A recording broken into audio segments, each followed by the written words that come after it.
We're live. Okay, great. Good morning. This is continuation. Wednesday, March 15th. We're now taking up a draft 2.1 of S27, which is a bill having to do with cash bail. All right, so good morning. I'm going to share my screen. You can see the draft. Peggy's got it up on the website. So as Senator Sears mentioned, we're working off draft 2.1. So your section 1 is the statutory change.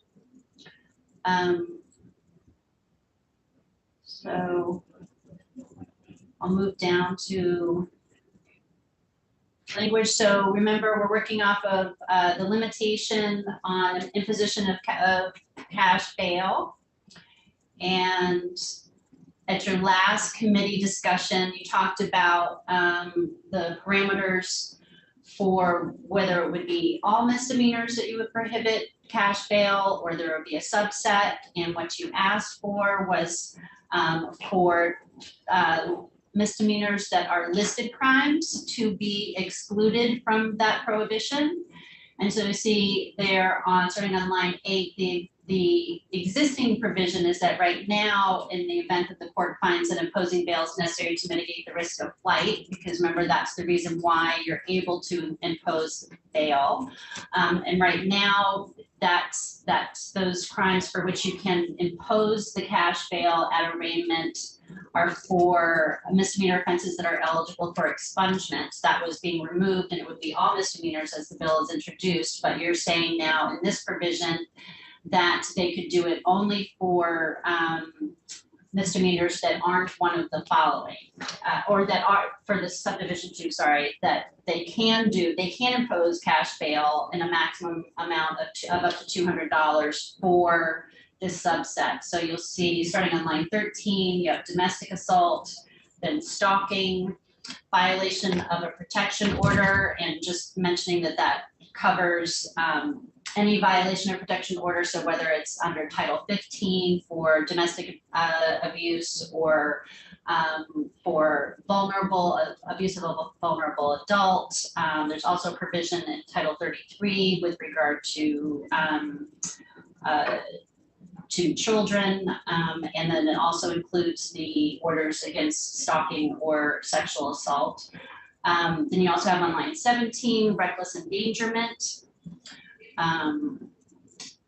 Also on line 19, I think I failed to mention this when we were talking yesterday, but also on listed crimes is the misdemeanor abuse, neglect, or exploitation of a vulnerable adult. So I added that. And then top of page 3, this one is not as a listed crime, but I did include it for your consideration because I mentioned it yesterday, because there are other definitions. Like if you look in, I know in the probation statute, there's a definition of it's either violent misdemeanor or non-violent misdemeanor, but it kind of carves out this one for special attention, which is misdemeanor sexual exploitation of children. And I looked at that, and there's only, as best I could tell, there's only one misdemeanor offense in that chapter currently, but I just, rather than cite that one statute, which I could do here, I just kind of mirrored the language that was in the other statutes that identify those misdemeanors. So, but that one is not a listed crime, but is identified in other statutes around being a violent misdemeanor. Michelle, if I were on the floor and I had seen this for the first time, I would wonder about the misdemeanor abuse, neglect, or exploitation of a child. If that shouldn't also be a part of it. Have we got that covered somewhere else, or is that not a misdemeanor? Cruelty to children, I'd have to look at the statutes. Probably one of the witnesses knows more off the top of their head on that. But I thought the same thing actually when I was doing this because of the inclusion of the abuse of a vulnerable adult. But I can take a look at that. I mean, obviously this is just a policy decision for you, so you don't have to necessarily follow the list for listed crimes or creating your own list here. I can take, while you guys are discussing things, I can check the statute and see. Yeah, why don't we check the statute before we finish on that? Sure. So should I keep going? Yeah, please. Okay. Is it okay if I ask a question, or are we waiting? Yeah, no, I'll go ahead. I'm sorry, I didn't see your. No worries. I was just wondering, Michelle, so the change in, I'm looking at, do you mind just scrolling up a little bit on your screen? Just a bit more. And then right there, line 12 for the $200 amount, does that change what the maximum bail is for any of these crimes? For example, domestic assault, let me rephrase my question. What is the maximum bail amount right now for domestic assault or stalking or any of these crimes, really? Well, the only limitation on these right now is if it's an expungable offense. It would fit in for establishing the maximum amount. If it didn't fit into the earlier category, which is that the person was cited for the offense. So I don't know. I mean, I don't think domestic assault is expungable, but again, I would have to take a look. But perhaps somebody in the room or in the Zoom room. I don't believe it's expungable, but I think the question is, if this doesn't pass, would it still be a maximum amount of $200 bail for domestic assault? No, you're not. If it doesn't pass, what is the maximum amount under current law for Yeah. bail? Yeah. I don't know. I think it's $200.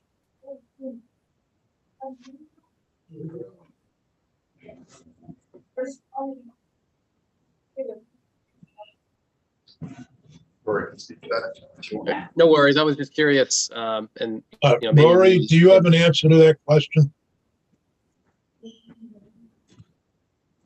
I see your hand is up, Rory. Might be on mute.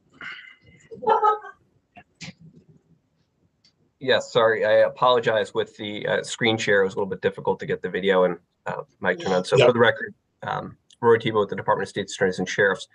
Under present law, there is not a restriction, and the $200 limit does not apply to those offenses that are outside the scope of those eligible for expungement. Domestic assault, stalking, and any of the other listed offenses that are noted are not presently offenses that are eligible for expungement. Therefore, it's left to the court's discretion as to what the appropriate amount of bail to be imposed is.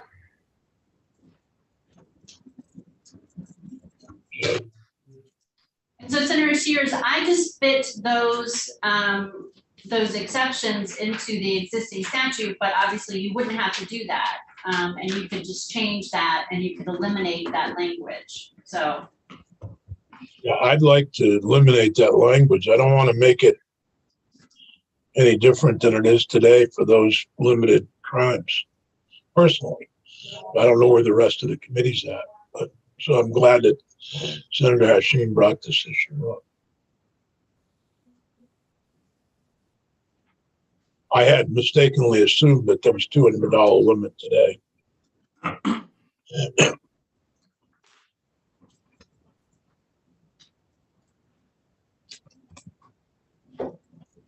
So I would say that,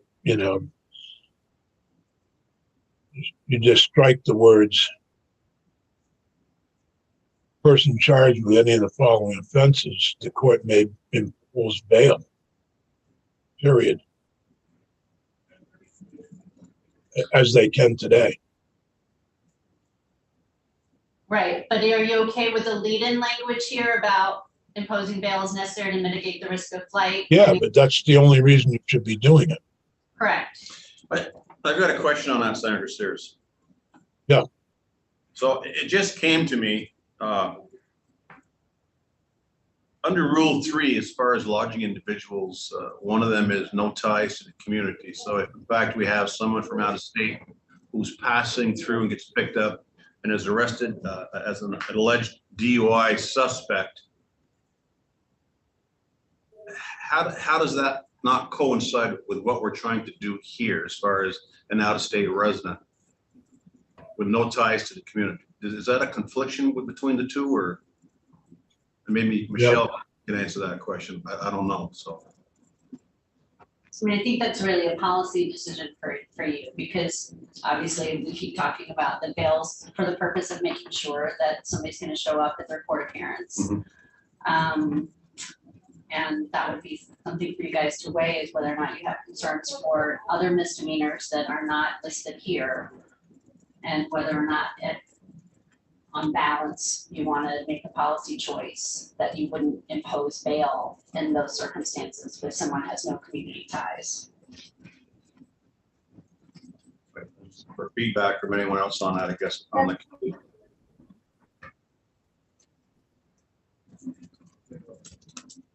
I mean, I just want to put in there that I was sort of uncomfortable carving out anything. And as we start to make the list longer and longer, I become more uncomfortable.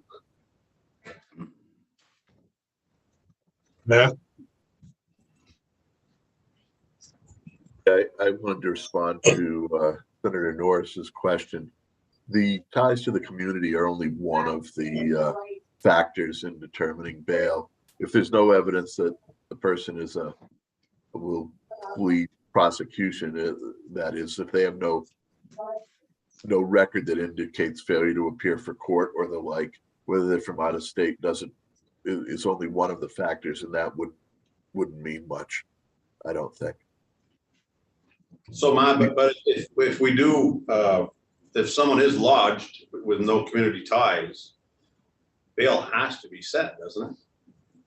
Well, some sort of bail would have to be set, but or not. I mean, the court could make a decision that even if they don't have ties to the community, they're not a risk of flight from prosecution because there's no evidence that they've ever fled from prosecution before.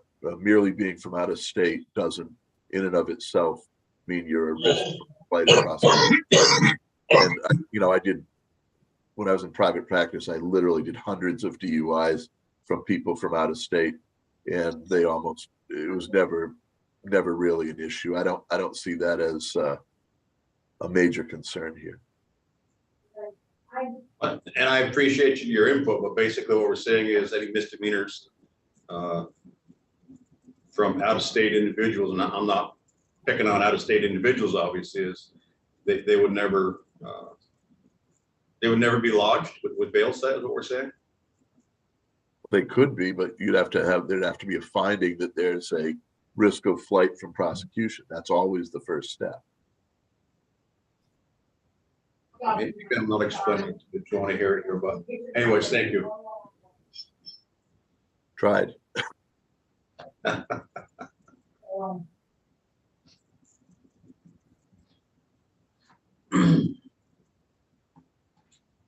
Senator Sears, did you want me to move on to section 2? Yeah, please. Okay. So section 2 is your study on the proposal to eliminate cash bail. And so you made a decision at the last committee meeting to have the Sentencing Commission in consultation with a number of folks that are listed in subdivision 2. And I tweaked the language a little bit to identify the conditions that would be required to move toward a more equitable pretrial system that includes elimination of the use of cash bail for the purpose of mitigating risk of flight from prosecution for misdemeanors, and they're to develop a proposal to reduce the use of cash bail for felonies.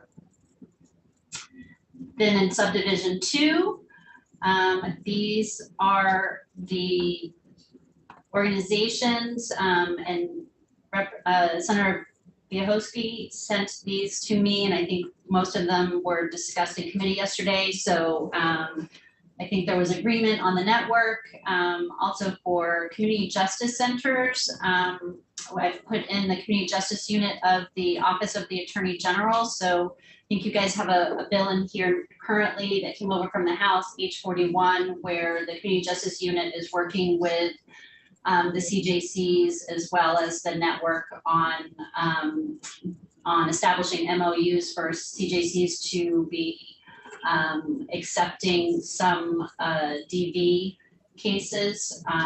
And so this would be kind of subdivision B would be the kind of placeholder for the community justice centers or some type of appointment with regard to restorative justice. Then you have legal aid, the Vermont Office of Racial Equity, the ACLU, the Vermont Freedom Fund, and then at the top of page 4, National Experts on Bail Reform. Who's the Vermont Freedom Fund? I've forgotten. They're the group that testified, I think, the week before town meeting week, and they are the group that provides people with bail currently when they can't afford it. Oh, right. Okay, thank you. Yes. There's been no changes to the date, so they would be reporting back to you on or before December 1st. Something that I thought about, it may be fine, but I guess I just wonder a little bit with it being the second year of the biennium, whether, and we don't yet know the dates for bill introduction and requests and things like that. But as you know, Senate usually has a little earlier dates than the House does. You might be kind of a little close with that date. Just put that out there for your consideration in terms of, I mean, you could, so. Well, the one area is in G on page 4, line 1. National Experts on Bail Reform. I know what we meant, but should we be more specific? If I'm the Sentencing Commission, I'd wonder, who are the national experts? I thought if we listed them, then it there's always somebody who gets left out. I assume that all those folks on the Sentencing Commission are pretty familiar with who are the experts on bail reform, but I'm happy to put in specific organizations if you'd like me to do that. Well, no, I'm just thinking it's kind of, I don't usually see that open a group, but that's who they're consulting with. It's not necessarily, if they don't consult with, they only consult with 2 and not 3, then they're not in trouble, right? I mean, if you'd like to name specific organizations, and then I can say, and any national experts on bail reform, but if you want to get certain organizations in there to make sure that the Sentencing Commission consults with them, you could do that.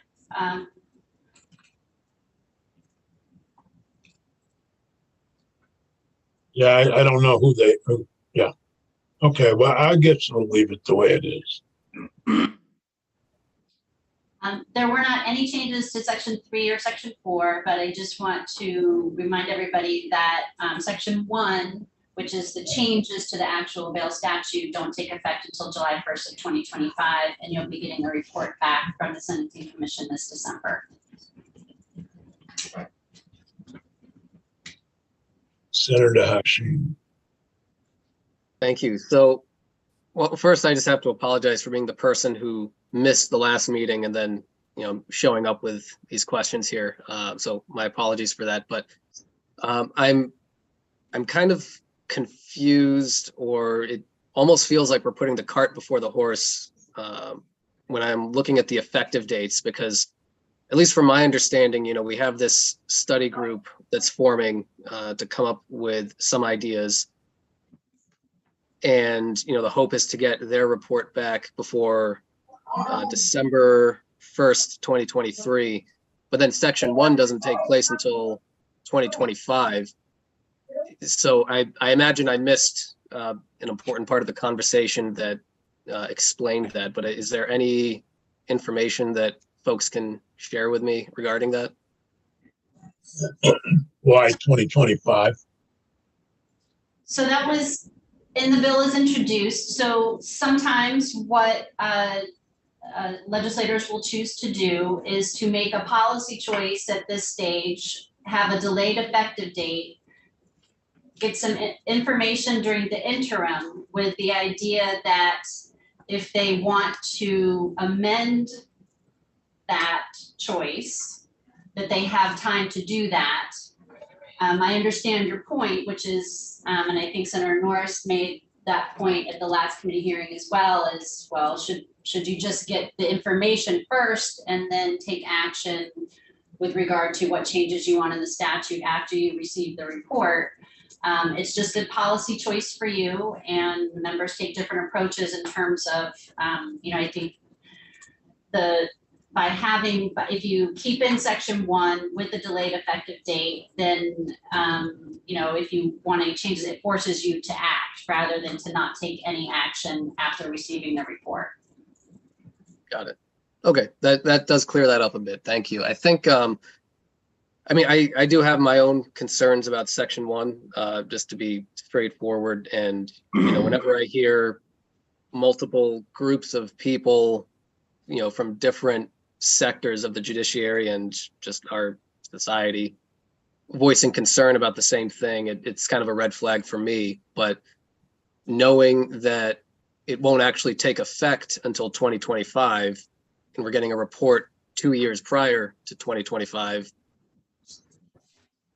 and that gives us, or it gives the next legislature time to change things, that's a bit more reassuring for me. So those are some of my initial thoughts.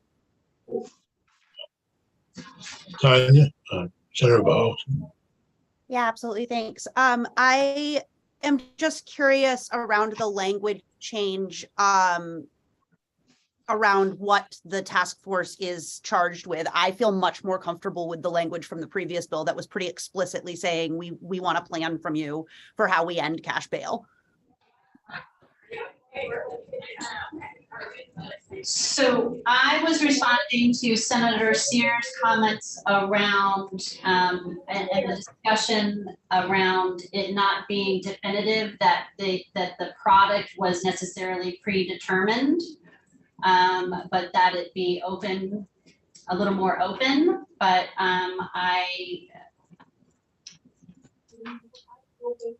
Yeah, and I guess my takeaway from the conversation from the last committee meeting was that we regularly are more prescriptive if we know the direction that we want to go in. And I thought we had sort of agreed that that's where that was the page we were on.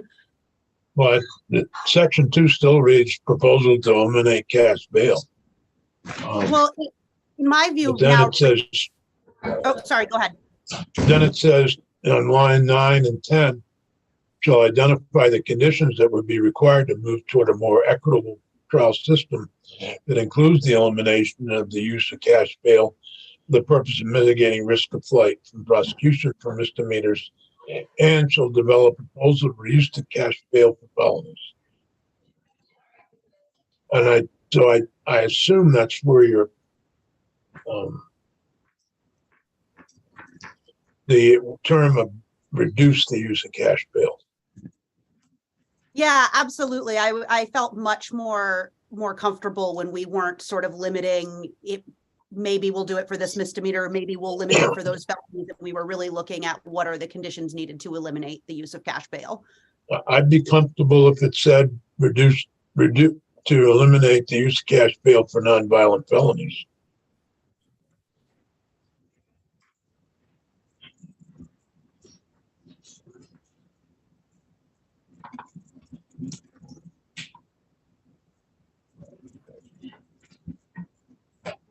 Yeah, my fundamental view of the bail system is that, for violent felonies, people can still be held without bail if they're a risk to society, even if we eliminate the use of cash bail. I know. I just don't want to limit. I don't know. I don't feel comfortable with the addition of this language. Yeah. Okay. Well, I live with it every whatever you like, on that issue, but I can't, the more I've thought about, $200 maximum amount, I don't want to change what's current law for domestic assault, stalking, violation of protection orders, recklessly endangering another person, misdemeanor abuse. $200. I can live with the elimination of that $200 while we wait for the report. That feels perfectly reasonable to me as well. Okay, So, so is the direction to me to go back to the original directive as the bill is introduced for section 2 with regard to the elimination completely?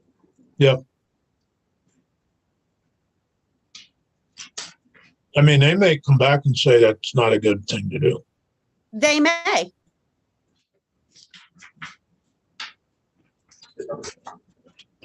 Okay, so I have those 2 changes for the next version? Yep. Okay. And So for the, just so we're clear, that would be the same directive for misdemeanors as felonies, correct? correct.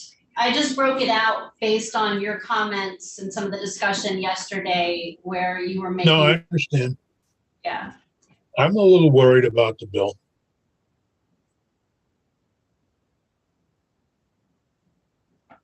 Senator Sears? Yeah. I do have a question, and I was wondering if I could ask it to Rory, if that's allowable. Yeah, go ahead. Yeah. Rory, are you there? Yes, Senator, thank you. Right now, I guess in your opinion, it's pretty much up to the court's discretion whether to impose bail and to what extent for the offenses like we're mentioning here, like stalking, domestic assault, so on and so forth. Do you feel that this may be a substantial or negative change to the present laws as they exist right now? I think to apply the $200 limit to offenses for which it currently doesn't apply would be a substantial policy shift and change and would really impair the court's discretion.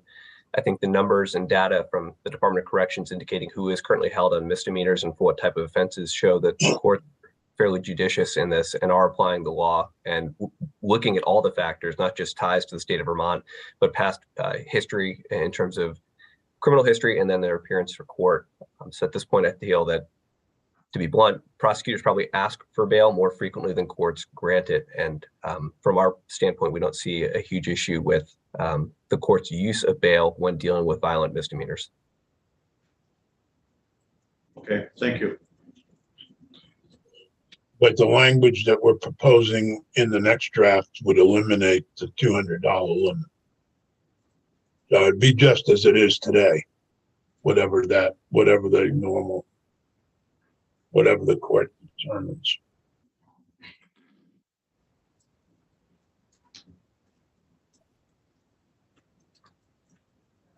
But unless, again, bail issues are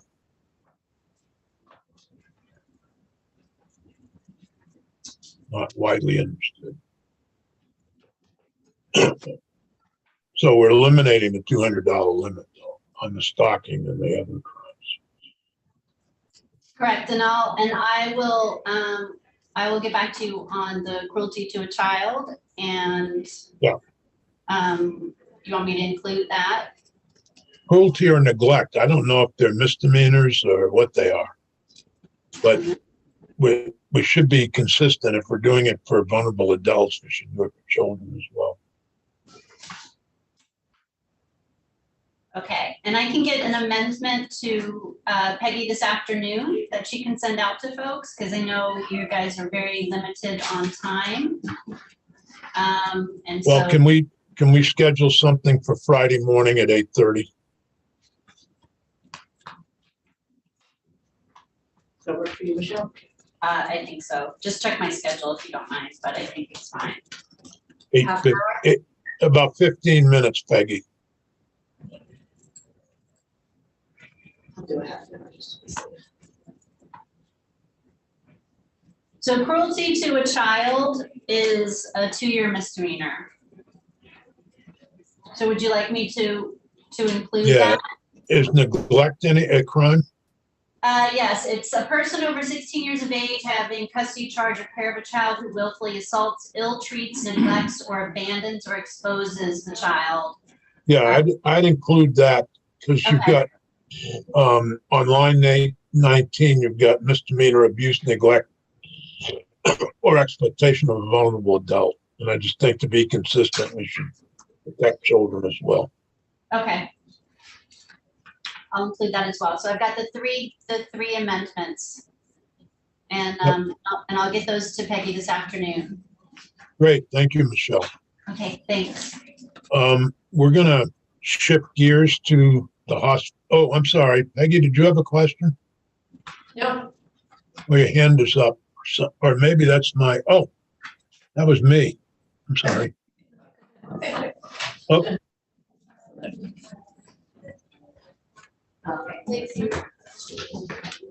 now an app wants to make changes to my computer. Oh, Jack.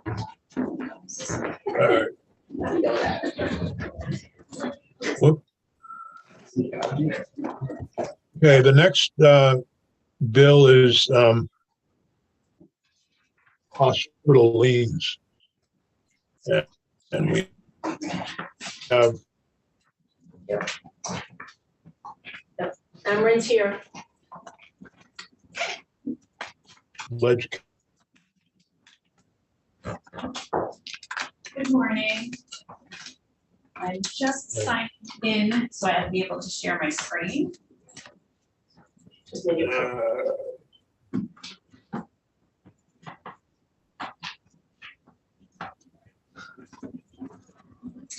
Why have I lost my computer? I'm sorry, I can't open the page, so, She's gonna share her screen. okay, good. Good.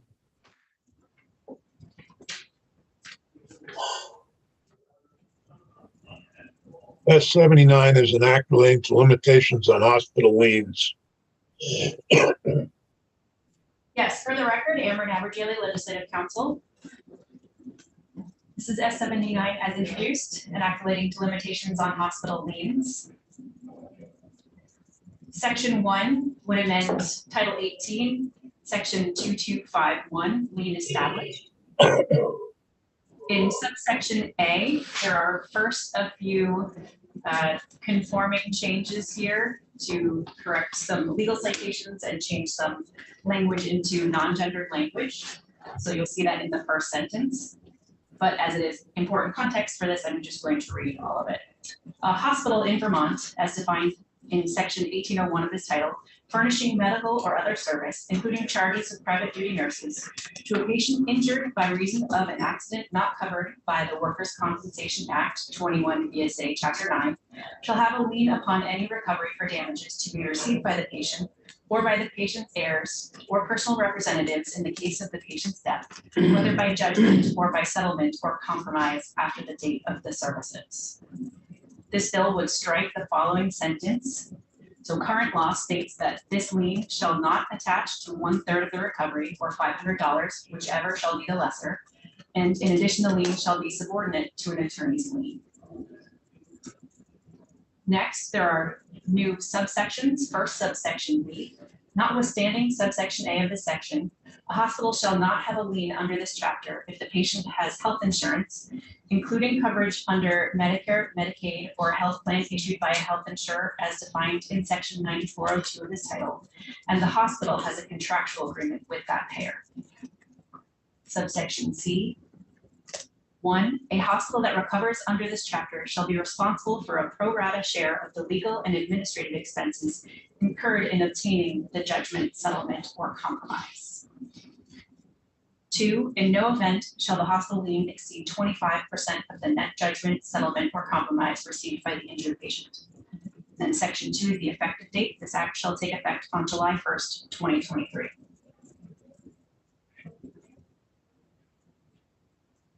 Right. Can I, in layman's words, what does this bill actually change?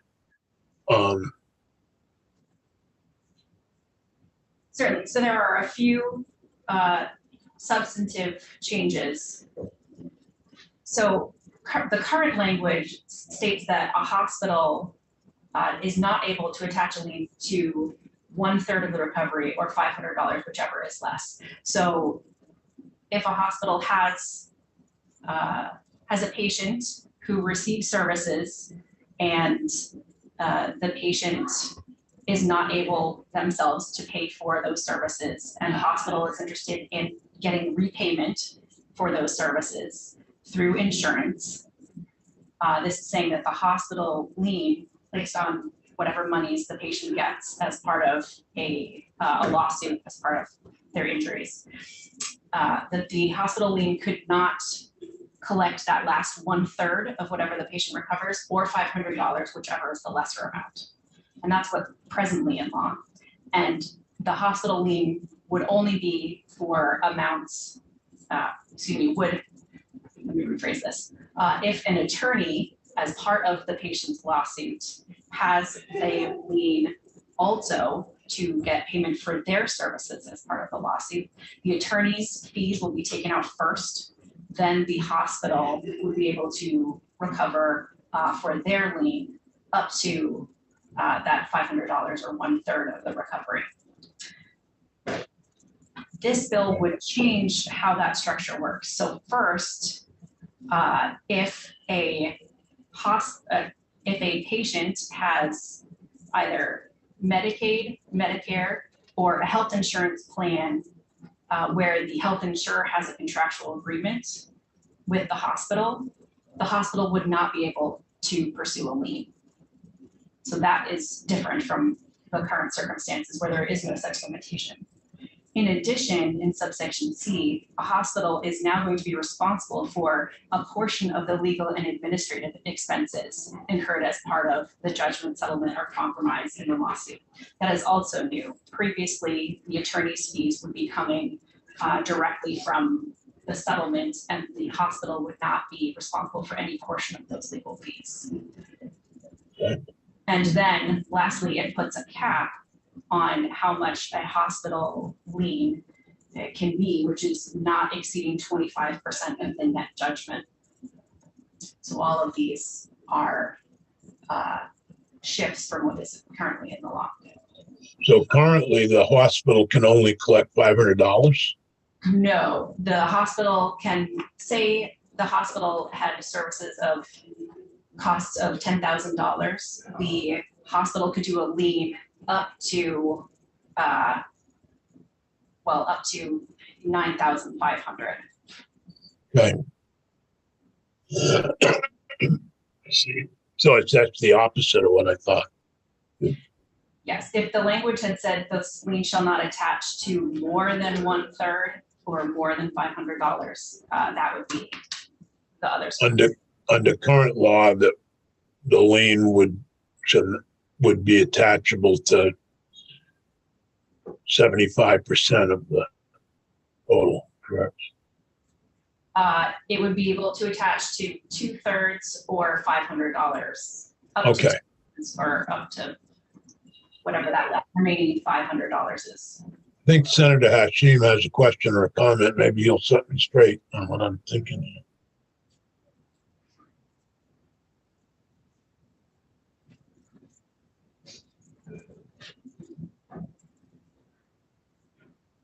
Senator, did you want?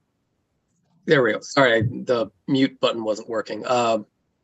So my question actually has to do with what we're defining here. I'm looking at section 1, and we're talking about a patient injured by reason of an accident. Are we referring to medical malpractice or something different?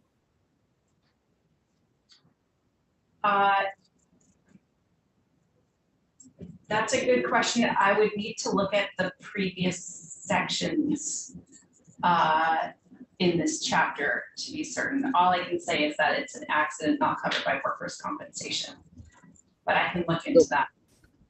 I think so. What Under what circumstances would a patient be covered by workers' comp if they're a patient in a hospital? It would mean that the person was injured during the scope and course of their employment, in which case the employer's workers' compensation insurance would cover the amount. So Gotcha. there wouldn't necessarily need to be a hospital lien because the employer workers' compensation insurance pays for the costs of medical care. Okay. Thank you. Senator Bohowski, you're the Yeah. lead sponsor of the bill. Maybe you should. I am the lead sponsor of the bill. One of the instances, Senator Hashim, in which this has come to be is in things like car accidents, where someone might be at fault and someone is treated, and then the payment sort of becomes messy. And what ends up happening is the victim of the car accident ends up with a lien against them to pay for being treated for a car accident that might have been someone else's fault who didn't have insurance, and this is really meant to try and push people to utilize the health insurance first. You know, the current statute was enacted when only about 10% of Vermonters had health insurance, whereas today I think we're at about 93% of Vermonters that have health insurance. And so it's really pushing for people to not put liens against the victims of accidents, but instead bill insurers that they have contracts with. I don't know if that's helpful. I think that's helpful. I mean, I think that's helpful. Thank you.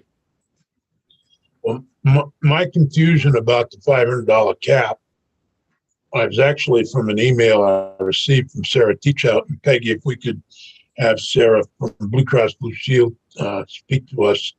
She says the committee must clearly recognize that allowing hospitals take 25% for uninsured patients is a significant increase over the $500 cap currently in statute. So I guess that created my confusion on that issue of what that $500 cap was. Senator Bohowski. Yeah, well, this bill would only apply to insured Vermonters. It would change nothing for uninsured Vermonters. It clearly applies to Medicaid, Medicare, and insurers that have a contract with the hospital. And my understanding of the current system is that and Amber, do please correct me if I'm wrong, is that the lien can apply to everything but $500. So in theory, once everything had happened and lawsuits had happened, the patient might be left with only $500 and everything else could go to the hospital. Yes. Yeah, well, maybe she's confused, but I would like to hear from her. And we also have the person that Senator Norris has spoken with from St. Albans, who we want to hear from as well.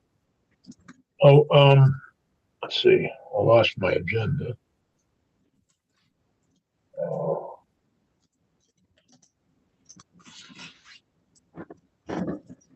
So next up is Devin Green, Vice President of Government Relations, Vermont Association of Hospitals and Health Centers. Thank you, Devin. Thank you. I'll let everyone move out.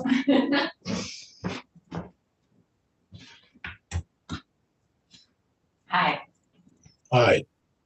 Devin Green, Vermont Association of Hospitals and Health Systems, and thank you for having me in on this issue today.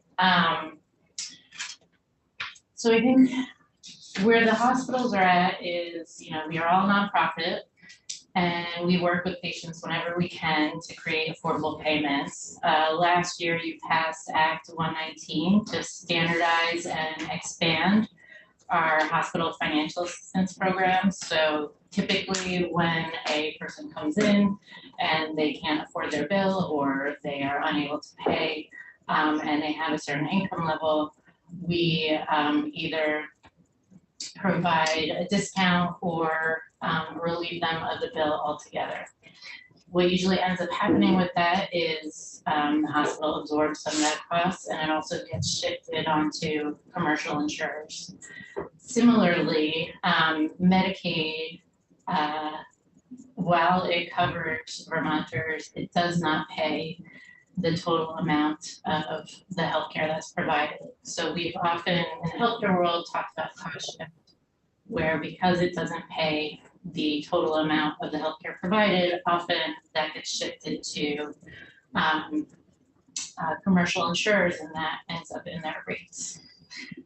So I think what we see here with this bill is we are not opposed to, we have this general principle that government coverage is the payer of last resort. So Medicare, Medicaid, they pay last. That's why they always want us to bill workers' comp. That's why you get those questions. Were you injured at work? Because they want us to bill workers' comp so that they can, if there's other insurance to cover something, then our federal and state government would like that other insurance to cover it. So generally, we are required to bill other insurance first, and that there's a general principle that government coverage such as Medicare and Medicaid are payers of last resort. Now, I think Kristen Ross might be able to explain how this could work with the subrogation process so that we won't be going askew with federal and government. I'm not pursuing these claims, so I will let her do that. But I did want to explain that principle. It's unclear here what the impact to our hospitals would be in terms of frequency and magnitude. But we would just want to, I think our areas of largest concern are where someone would end up not paying for their healthcare services, either because they have a high deductible health plan or because they are uninsured. So that first piece says, if the person involved in the accident, say it's a car accident, has healthcare coverage, then the hospital must bill the healthcare coverage. So if we bill the healthcare coverage, but there's a $10,000 high deductible healthcare plan, or a $10,000 deductible, I'm trying to figure out how we could still be able to get payment for our services when that person hasn't met the deductible or anything else. So in the next piece, with the 25% of the net judgment, I think my biggest concern there are for people who are uninsured. My understanding is that judgments should include the cost of healthcare services. And so if we're only getting a partial amount of the healthcare services that are included in the judgment, I do have concerns there that would then have to be something that is by the hospital or passed on to commercial payers. And I will say that Blue Cross Blue Shield has brought up a point, just going back to the having hospitals required to bill health insurance. There's language in there about if there's a contract. There's been the Federal No Surprises Act. So there's a whole system, if there's no contract in place, for people who have coverage to get coverage for someone who's out of network. And so Sarah can speak more to that, but that language is potentially extraneous and could confuse things. So in general, I think, I'd love to hear more, and I'm certainly open to this discussion. I do have questions. And again, I think our goal is to just make sure that hospitals are compensated for services that are included in the judgment and should be included in the judgment, and that we don't, this doesn't end up impacting commercial payers or Medicaid because we're unable to collect from liability insurance. Thank you. And I'm sorry, any questions? No, are there any questions for Devin? Thank you very much. Our next witness is Christina Ross, Vermont Association of Justice. Morning. I'm sorry, Kristen Ross. That's okay. I was gonna correct that. Good morning. For the record, my name is Kristen Ross, and I'm a partner at the law firm of Russo and Ross in Lebanon, New Hampshire. I graduated from Vermont Law School in 2009, and for the past 14 years, have been exclusively representing injured victims in both Vermont and New Hampshire. I've been a member of the Vermont Association for Justice for over 11 years and will be serving as the organization's president-elect this coming year. I'm testifying today in support of Senate Bill 79, and I come to this committee with having the benefit of a cross-border practice in New Hampshire and Vermont. I have seen how Vermont's hospital liens unfairly hurt Vermont residents and why it's a bad way for hospitals in Vermont to get paid. So I hope my perspective today will be helpful to you guys as you consider these issues. Hospital liens first emerged in the 1930s when the senator said about only 10% of Americans had health insurance. The original purpose of these laws was to relieve the burden on hospitals for treating uninsured patients. But things have changed a lot since the 1930s. According to the Vermont Department of Health, in 2021, actually 97% of Vermonters were covered by health insurance. Only 3% are totally uninsured, and about 50% of our Vermonters get their insurance through private insurance, with about 24% enrolled in Medicaid and about 21% in Medicare. But despite this, hospitals are still filing liens, and not just when they treat uninsured patients. Across the states, hospitals refuse to bill a patient's health insurance and are instead using the lien system in a way that it was never intended.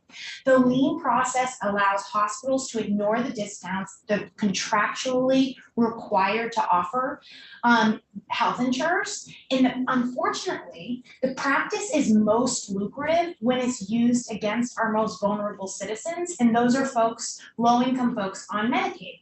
And so even though Vermont as a state is doing great when it comes to the percentage of people who have health insurance, what most folks don't understand, including hospitals, is that most Vermonters are underinsured for liability insurance and for underinsured motorist insurance. I, as an attorney, am constantly faced with low limits and insufficient funds to cover my clients' losses. Policies with only $25,000 in coverage are very common in the state. And these are the types of policies that are most often purchased by low-income folks because they're the least expensive. When hospitals use liens, rather than accepting a patient's health insurance, they're taking away the limited funds that are otherwise available to go to that injured person for compensation for things like lost wages. Imagine if you're on your way to work, a distracted driver runs a red light, crashes into you, you have to stay in the hospital, you get discharged home the next day, you know it's going to be a couple of months that you've got this recovery process. You've got a ton of things you're worried about, right? How long is this going to take? How long am I going to be out of work? How much sick time do I have left? How am I going to keep up with my rent or my car payments? What you're not thinking about in that situation is getting a bill from the hospital because you gave them your health insurance and you have a good job, and part of your job includes health insurance benefits, and you actually took a lower paying hourly rate job so you could have that insurance, and you've got a big deductible, and so you're thinking, okay, great, at least my deductible will be exhausted, right? Wrong. Under Vermont's current hospital lien statute, the hospital, not the patient, decides whether to submit those bills to health insurance or whether to try and recover from a potential future liability claim. The patient has no say. Hospitals even file liens when patients never intended on bringing a liability claim. This adds additional burdens to our otherwise overtaxed judicial system as it forces patients to hire attorneys and file lawsuits. We actually had an 85-year-old Vermont woman contact our firm. She'd been T-boned, she'd been in the hospital. When she got home, she found out the hospital had filed a lien. She never was going to bring a claim. She called the hospital, she told them she had Medicare. supplemental insurance through AARP, and Medicaid benefits that she had paid for through her own auto insurance carrier, the hospital refused to bill, and so she had no choice but to call us. So looking at New Hampshire as a comparison, New Hampshire has a statute on the books that gives individuals the right to choose how to use the medical payments that are available to them in a situation like this. And that's really important. If a Vermont citizen is paying for health insurance or has other insurance like state insurance, they should be able to use it regardless of how they came to need that medical treatment. This is especially true when somebody has a high deductible health plan. Right now, hospitals aren't even submitting those bills through health insurance so that the Vermonter can exhaust their deductible. The other reason why our current Vermont hospital lien is unfair, and I think Senator Sears, you had mentioned this, there might have been some confusion. Right now, under the law, the hospital can take all of the recovery except for $500. Now, they're not taking the part that they got to pay to the attorney, but of the injured victims portion, they can take all but $500. And the statute doesn't require that the hospitals share it all in the cost that the patient had to incur to get their money back. In 2010, in the case of Fletcher Allen for Healthcare versus Michael Clapp, a Vermont court confirmed this issue was before the court. The court looked at the statute and says, based on the plain language of the statute, I have no authority to intervene, and asked the hospital to share in this verdict. And that's one of the things that we're hoping that can be changed. Attorney David Reed, he practices in Windham County. He asked me to share this story, which highlights some of these points. He had a client who was outside of her home in Vermont, and she was run over by a car, and she suffered life-threatening injuries. She was unconscious. She had to be darted from Brattleboro Memorial Hospital to Bay State.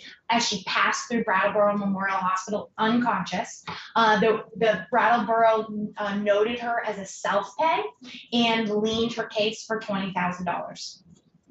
All of the other medical providers billed her health insurance. David Reed found out that there was only $50,000 in liability insurance, but this woman had over $100,000 in medical bills. And so he called Brattleboro Memorial Hospital. She had Medicare and Blue Cross and Blue Shield supplemental. They still refused to submit the bills to her health insurance.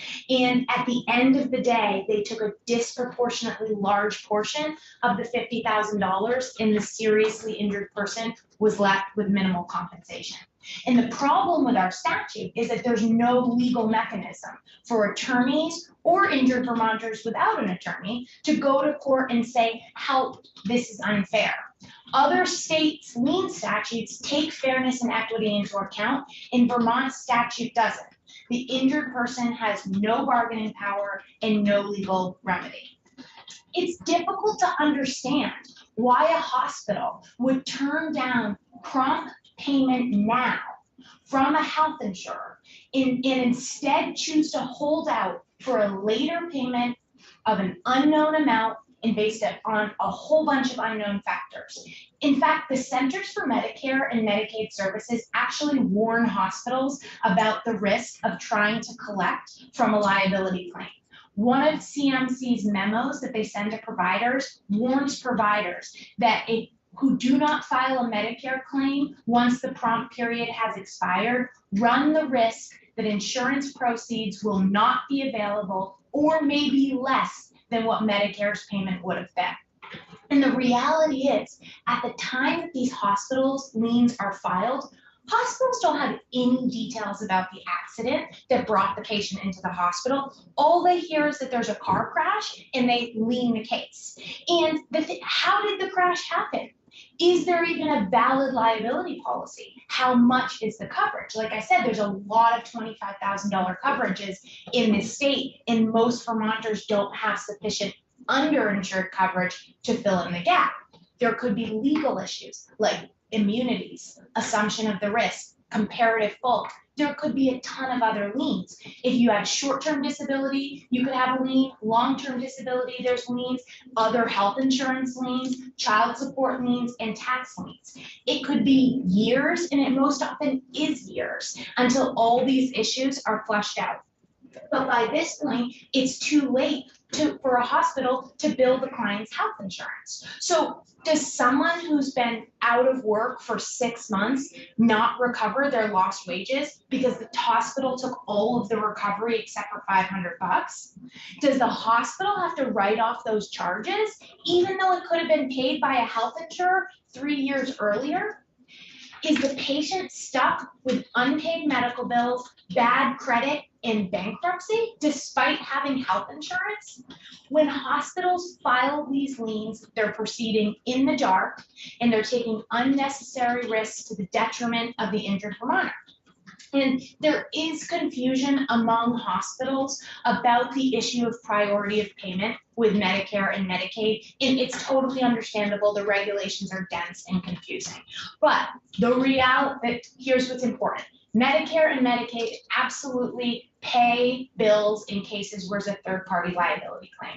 I mean, there are at least 9 states in the country that don't have hospital lien statutes. Those hospitals are still getting paid. New Hampshire, the hospitals don't lien liability claims. Those hospitals are still getting paid. So the thing is Medicaid and Medicare, they do pay for these services. And then what happens is they have a robust subrogation department that work with attorneys like me to make sure that they're properly paid back. And what the issue is when we talk about Medicaid being the payer of last resort, if there's med pay coverage, which is different than liability coverage, or if the liability carrier just happened to pay all this money to the injured party right away, which never happens, okay? Then the regulations say, look, if the funds are already there, go get the funds from them first. The reality is liability insurance carriers are not paying they're not paying when the bills become due. They're paying years down the road in exchange for a settlement release that says you're never gonna come back and ask for more money. In the Medicare regulations themselves, and I'm happy to provide any of these references to the committee if it would be helpful, but they specifically say that Medicare will make conditional payments if the liability insurer will not pay promptly, and that is defined as 120 days, or the beneficiary hasn't filed a liability claim. In Evanston Hospital v. Hawk, the United States Court of Appeals for the 7th Circuit was looking at this issue, and this is what the court said. They said, a tort judgment 5 years in the future can in no sense be considered the kind of certain, prompt, third-party payment that Congress had in mind when it wrote the Medicare statute. In summary, hospitals are allowed to submit bills to Medicare and Medicaid, even if there could be a future third-party payment, and those organizations work with attorneys like me to get paid back. And this is really important because unlike Vermont's hospital lien, Medicare, Medicaid, and health insurance, private health insurance, they only have a right to recovery if the patient actually gets a settlement. If for whatever reason that case ends up going nowhere and that claim isn't a good claim and the patient can't recover, well, at least their medical bills are still paid and there's no lien. The problem with Vermont's lien statute is those medical bills remain unpaid, even if there's no recovery, and that's really bad for Vermonters. And so what the proposed amendment seeks to do is make a few important changes. It requires that hospitals actually bill a patient's health insurance if they have it, that they share in the costs that the patient incurs in trying to collect the hospital's lien if it's an uninsured situation, and the statute incorporates fairness principles, which is how you come up with the 25% cap. It makes it more likely that an injured Vermonter can recover their damages, such as lost wages or pain and suffering, if there's limited recovery. It still allows hospitals to pursue a lien if the patient's uninsured, which is consistent with the original purpose of the law. But it adds protections for patients and hospitals against the many unknown factors that exist in any potential liability claim. And I think importantly, the law recognizes the importance of patient choice in giving Vermonters control over their finances by allowing them to use the benefits of health insurance that they pay for. Thank you.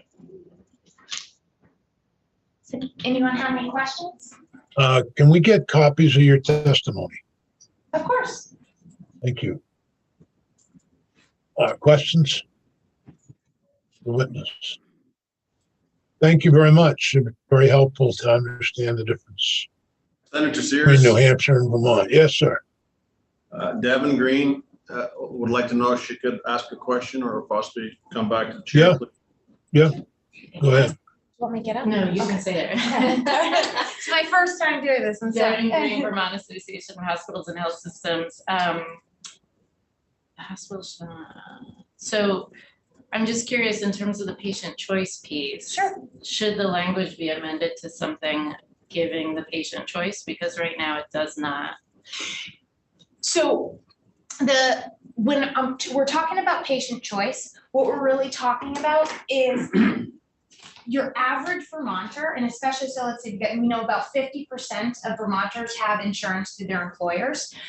Most Vermonters who are going to have their own auto policy also have MedPay coverage that's available to them. And so what this is talking about when it comes to choice is giving the Vermonter the ability, so when they get a bill from the hospital, they can say to the hospital, I want you to submit this to my health insurance, or I'm going to first use my MedPay coverage available to me. One of the things, Devin, that I think you were worried about is the deductible, the high deductible. That's one of the good things about this bill is that this will actually allow patients to be exhausting that deductible. And so what I do when I'm representing folks in this situation who have health insurance with the deductible and MedPay coverage, we first have the hospital run the bill through their health insurance so that they've exhausted their deductible, but they're gonna owe the hospital, right? $2,500, $5,000, whatever it is. Then that's when you can use their MedPay coverage to fill in that gap. So the hospital's still getting paid through MedPay, the patient's still getting the opportunity to exhaust their deductible, and then they have their health insurance benefits available to continue to pay the care. So everybody's getting paid. Instead, the patient isn't looking at a hospital lien that's filed against them, and they have no ability to ask the hospital to get payments from some of these sources that are available to them. So Next question. Okay. Thank you for that. You're Very welcome. helpful. My other question is, will this reduce the amount of judgment that the patient gets if it's based on medical costs, but there's coverage through, but it's already covered through insurance? no, because under the law in Vermont, we have something that's called the collateral source rule. And that's a really important legal principle that means that, and I'm sorry, Devin, I feel bad. You're asking me questions, but I'm trying to No, answer it's the okay. senators. Okay. So what that means is that if you are a careless driver and you hurt somebody, you're responsible for their damages. And that includes the amount of their medical bills, their lost wages, and their pain and suffering. Now, practically, we have the issue of, are they insured and is there actually money available to pay that claim? That's a different issue. But what the law says is the defendant, the legally responsible party, they don't get the benefit of the plaintiff's private health insurance. Meaning, when I go to trial, if a plaintiff's medical bills were paid in part by their own health insurance, the defendant doesn't get the benefit of that. The defendant doesn't get to say, oh, well, the plaintiff has health insurance and they really only owe the hospital copays and their deductible. So, jury, I should only have to. The point is that the plaintiff put themselves in that position by working hard, getting a good job that had health insurance and having their benefits available to them, and the defendant doesn't get that benefit. So when the plaintiff has benefits that don't have anything to do with the defendant, that's the collateral source, then the defendant doesn't get the benefit of that. So Devin, to answer your question, no, it would not hurt an injured Vermonter if these bills that are being currently liened by a hospital are instead getting paid by that Vermonter's health insurance, because once I get a judgment, I have to pay that health insurance back. They have a right of subrogation, just like Medicare, just like Medicaid. But the difference is that they'll work with me. Right now, the hospital lien, the way it's written, we have no bargaining power or legal authority at all, and the hospitals can take all of it, and I can't go to court and ask the judge to apply fairness factors. Okay. I think that does it. And thank you very much for answering the questions. Thank you. So committee, we need to hear from Sarah Teachout and the gentleman from St. Albans. I can't think of his name right now. Jim Levy, I think. Is it? Yes. We can tentatively schedule them Friday, Peggy, but again, it all depends. We may have to ask for, I don't know what the term is, to hold off on the, this bill, to hold off on the crossover deadline. Yes, Senator Norris. Sarah Teachout, I'm here in the room if you have time and you want to hear from me. I don't, because it's 1 minute of noon and we're scheduled to adjourn at 12. No problem. But I thank you for the offer. Do you want me tentatively 9 o'clock on Friday?